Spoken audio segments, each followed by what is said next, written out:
Today I'm going to show you how to take better musical gear photos on a budget. I just got a new pickup put into my Squire Base 6, so this is the whole premise of this video specifically, but these techniques will work on any instrument. A little bit about me, I do photo and video work for a plugin company called Wave Alchemy. A lot of my day consists of being in a wonderful studio with them with amazing equipment and just capturing the moments and capturing the gear as best as I can. So I'm going to be using only the cheapest gear that I have. I'm going to be using one light and I'm going to be using the Lumix G100D.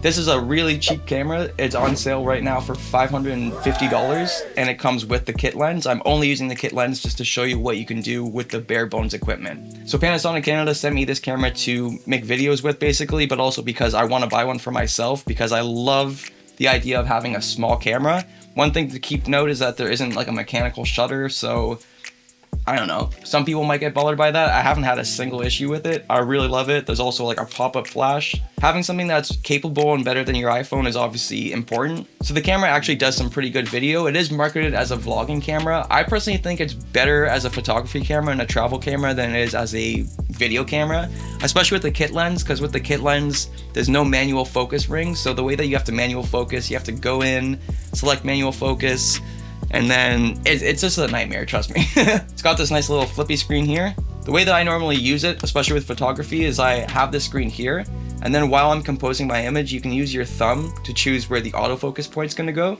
And then if you soft press the shutter, it just focuses to there. I'm choosing with my thumb where I want my focus point to be. The autofocus is like their old autofocus system. I believe this camera came out in 2021.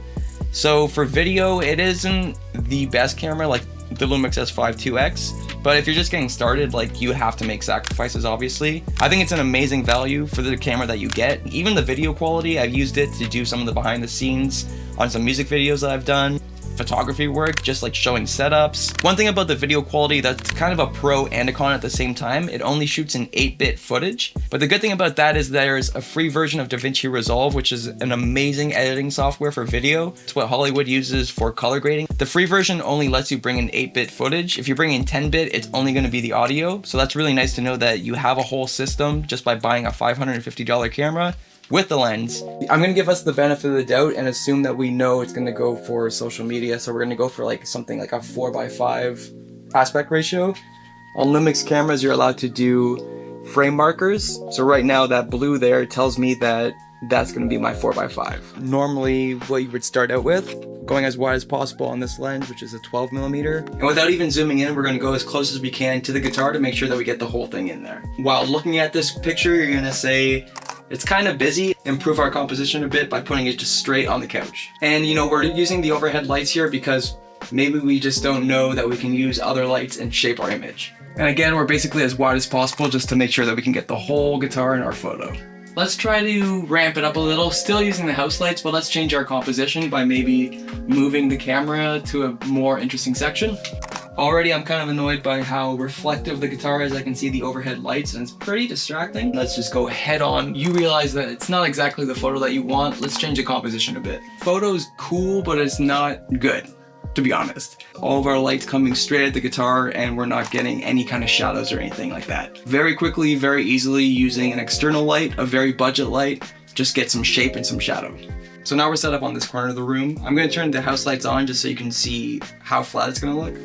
This is what our image looks like now.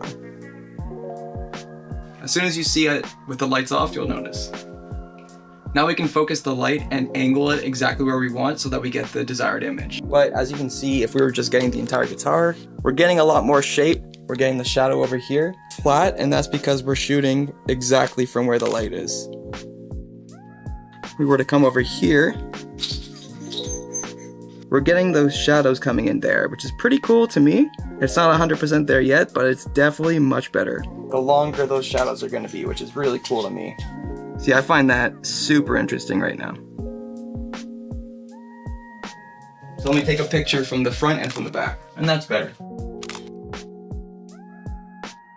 One little thing that we can do that doesn't really cost us anything and doesn't cost us really any extra time at all, let's just remove this foam here. Already it's going to be a much better photo. And let's toy around with how zoomed in or how wide we want to get. That's what it looks like, as wide as we can go. And then if we zoom in, we're going to get a lot more compression. So things are going to look like they're closer together.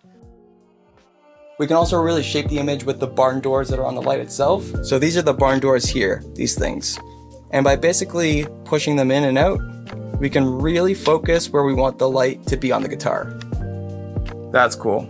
We're getting a lot of shape in that shadow, and we're getting that leading line right to the guitar. And since we're focusing on the pickup for this specific guitar picture, let me angle the light just by using the barn doors and probably just angling it a bit and get our image that we want.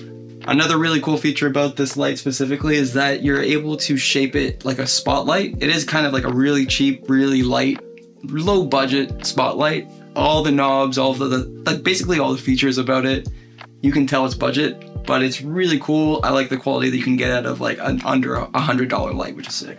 There's a little twisty knob here that turns it from more of like a normal kind of floodlight to a spotlight. It shows you the angle of spotlight that you're getting. Now if we're to narrow basically just on the pickup, if we want, we could still use the barn doors and we could move the light a little bit closer to get crazier shadows, which we may do.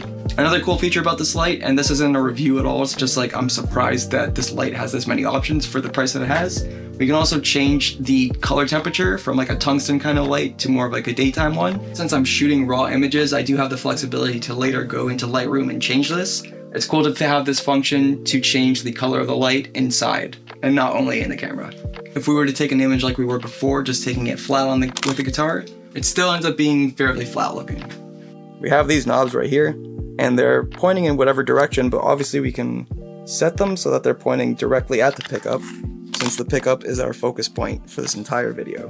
But instead of having the light in the shot, if I move slightly over, what normally happens with lenses, especially more budget lenses, is if there's a direct form of light hitting the lens, you lose a lot of contrast, which you may have seen there. In case I didn't already mention it, I really like using hard lighting for product or instrument photography because it creates those really, really hard and dense shadows. But for you, you might want to use soft lighting. And basically the only difference is that with soft lighting, we have something diffusing the light before it hits the product of choice. Using something like this is just going to diffuse the lighting and turn the light source from something like this to something this big.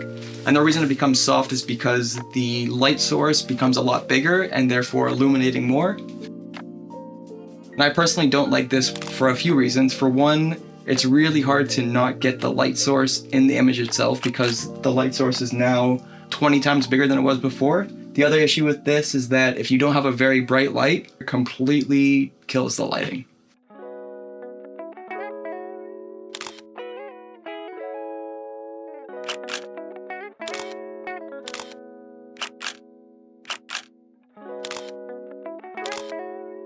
So same thing with this setup here. As you can see, very basic. Let's just see what it looks like straight out of camera. Really getting that flat, boring lighting again because we're using the overheads. And there's a lot of distractions. We have the background, which I really don't like. It's the door. I think what I'm most likely gonna do, first off, bring the light in, see what it looks like. I think the best case in this situation is to put that red backdrop up, and that way I can push everything a little bit more and maybe angle the couch a bit and get away with everything that I need to get away with for the safety reasons. After about 10 minutes of setting up, I realized that shot was not working.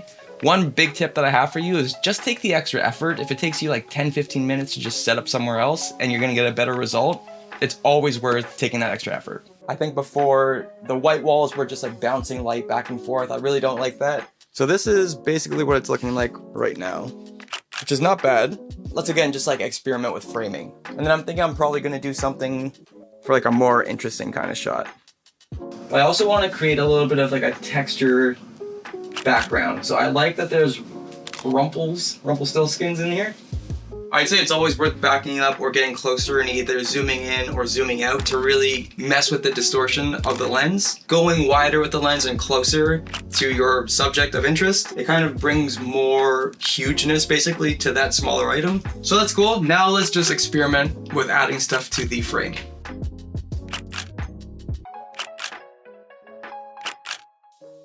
Really, the last thing that we can do here to experiment with our image is to use fog. And then normally you want to fan it out with this, and it creates that beam of light like that.